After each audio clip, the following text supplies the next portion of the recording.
On infrastructure deals, there are a number of factors at play that all are increasingly complex because of the nature of the work, and also in part because in a number of jurisdictions, for a number of deals, the assets you're talking about are strategically very significant. Infrastructure, by its nature, is typically a long life asset that benefits, at times, many generations.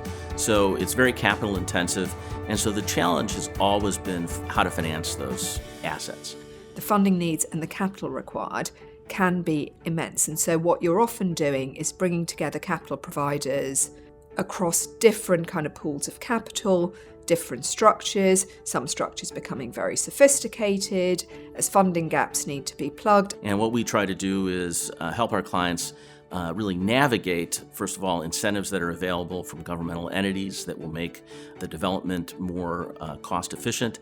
Secondly, we try to help them to structure innovative financing techniques like public-private partnerships or project finance in a way that they can also help reduce costs and have very secure and predictable financing. And then regulation is huge. These are often regulated assets, but in addition to normal regulation that applies to these assets, what we've seen really post-COVID, and particularly across Europe, is each kind of European member state introducing their own foreign direct investment screening program.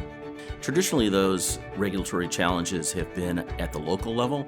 Now we've seen them more so on the national level as national governments have instituted various regulations with respect to the construction and use of infrastructure, particularly with respect to emissions.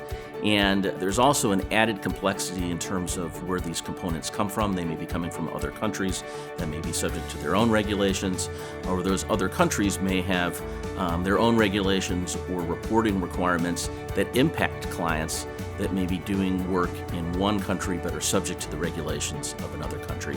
And at times, those regulations are not consistent.